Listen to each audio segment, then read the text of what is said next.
Hitting me, I'm blocking with my legs, I'm kicking him, I'm trying to push him away, I'm trying to create space so I can stand up. He's crowding me. Whoa, he's crowding me, right? I have to survive this. I could catch both of his ankles here and take down here like this. That's over. And make the sweep this way. I should have picked a real little guy for that. Got it, right? But go at a knee, right? So here, I raise my hip, I kick, I come away. All right, you guys, so what I'm doing right now behind me is I'm having my class do clinch with strikes. So we do this all the time in Brazilian Jiu-Jitsu and in Judo and in grappling, but we don't always add the strikes. So all I had to do was add a couple basic punches, and they're kind of going underneath them, evading them, and then making the clinch. It's giving them a little more feeling of what's real self-defense, and it's helping them to learn the distance and the timing for the takedown.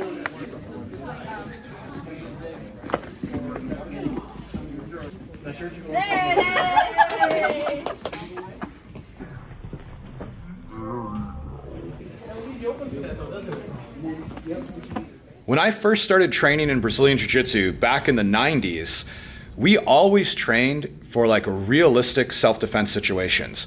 I remember going to a Jiu-Jitsu class and being like scared because people are like gonna punch me in the face and stuff.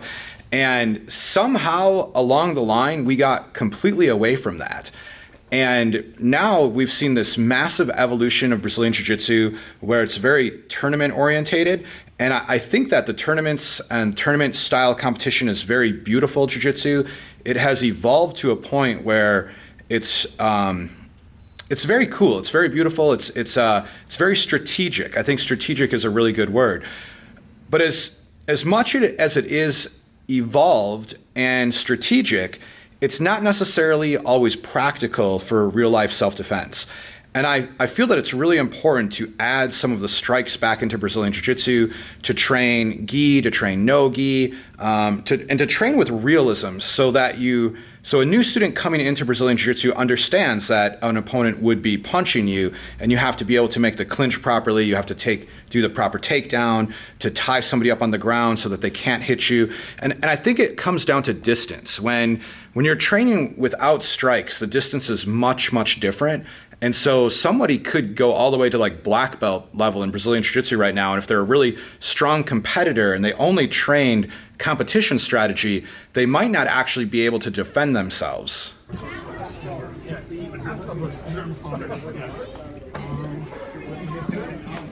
If you guys hate the idea of functional jiu-jitsu and adding strikes into your jiu-jitsu, I just want to let you know that there's a whole bunch of really good guard pulling videos on YouTube. Controlling, in this case it is left, and sit back.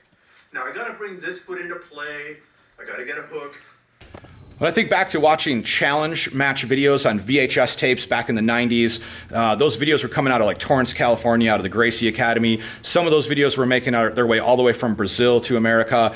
And a lot of the martial arts academies that started at the very beginning, like mine, that was jiu-jitsu to us. That was, knowing that we are gonna have to strike, close the distance, take our opponent to the ground, tie him up on the ground so we don't get hit, or at least we don't get hit hard, and being able to finish them on the ground.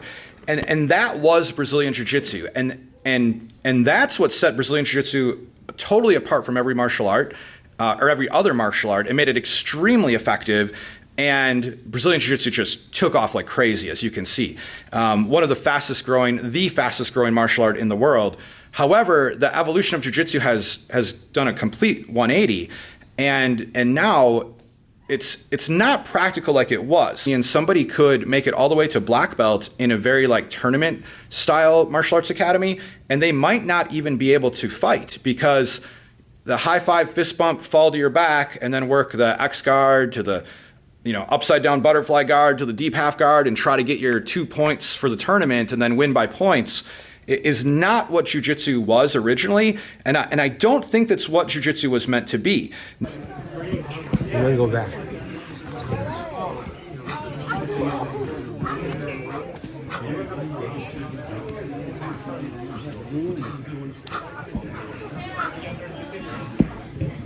love watching Brazilian Jiu-Jitsu tournaments. I do think it's beautiful. It's very, as I said before, it's very strategic, and I love that strategy about Brazilian Jiu-Jitsu. So in no way am I saying to take that away, but I think it's very important for every Brazilian Jiu-Jitsu academy to also go back to our roots so that your students understand how to utilize Brazilian Jiu-Jitsu in a way that will work in a real life self-defense situation.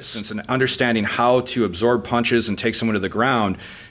If a school is not training that way, I can absolutely 100% guarantee you that your Brazilian Jiu-Jitsu is just not as effective. Series that I like to teach beginner students just so they can kind of see how strikes can work on the ground and how to work in a Jiu-Jitsu. It's a really easy drill that any martial arts instructor, really of any style of martial arts, could implement to their program, and it can be effective right away for you. So let's take a look at this quick clip, and thanks for checking out the channel, guys. So they have to either be far away from you or they've got to be really close to you. So I can wrap him up so he can't hit me, or I can keep him away. In this situation, I'm keeping him away. So try to hit me, so it's a kind of a far open guard.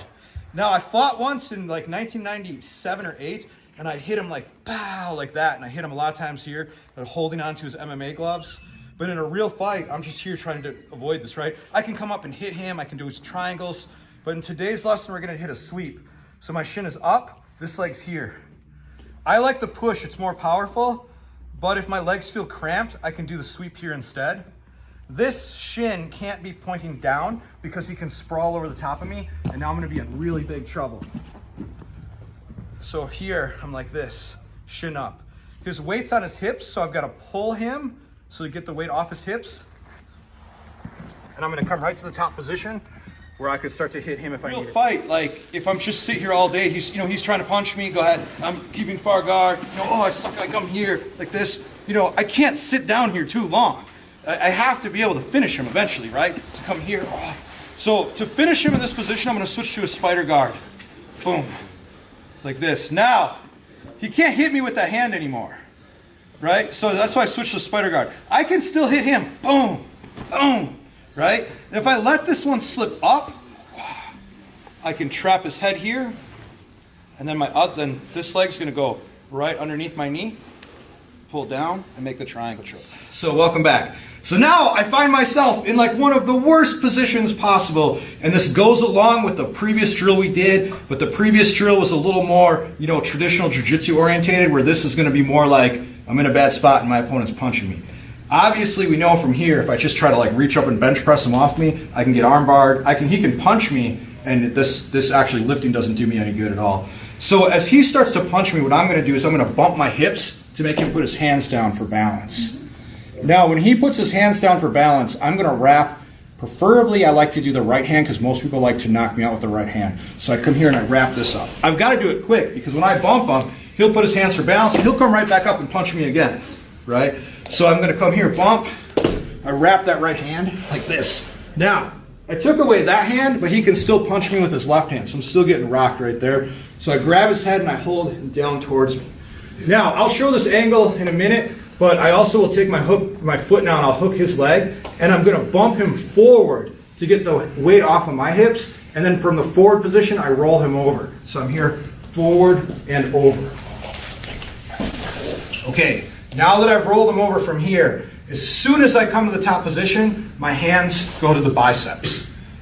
My hands are on his biceps, and I'm doing this because he already had punching on the mind. So he's thinking of punching me. So when I rolled him, he's thinking he's going to keep punching me. So I want to come here so I don't get punched. Now, in one motion, I'm going to stand up. You keep your legs locked, okay, James? Yep. I know I'm a little bigger. Try your best, all right? Okay. I chose a guy with long legs for this drill. So I'm going to come up in one motion. Boom. Now, I'm going to come up like this here, and I'm going to punch him to force him to open the guard. So I can go for his face or I can go for his stomach, but when I hit him, if he just sits here and doesn't do anything, I'm going to knock him out. He'll have to open his legs. When he opens his legs, I throw my hips forward, and I catch his legs, and I come here and I transfer the knee to the stomach. From the knee, I can continue hitting him as I slide back to the mount. Now we have a drill here. Just like the drill we had in the previous series when I went for the grab and he went for the roll. It's the same thing, but now it's more of a very functional, someone's punching you in the face kind of drill. So now I'm here, I start to punch him, he bumps the hips forward, he traps my arm, he traps my head. There we go, and we do, okay, that's good. Okay. And then we do the whole drill again, all right? So I've got some students around here. I'm gonna film those guys doing it, and you guys don't mess it up. Okay, ready guys? Trap his leg. There you go. Now. Wrap up, wrap it up. One motion. Punch him to make him open the guard. Hips forward. Hips, no, not slide through pass. Bump your hips forward, like explode up with your hips. Like posture up. There you go. Now push his legs. That's it.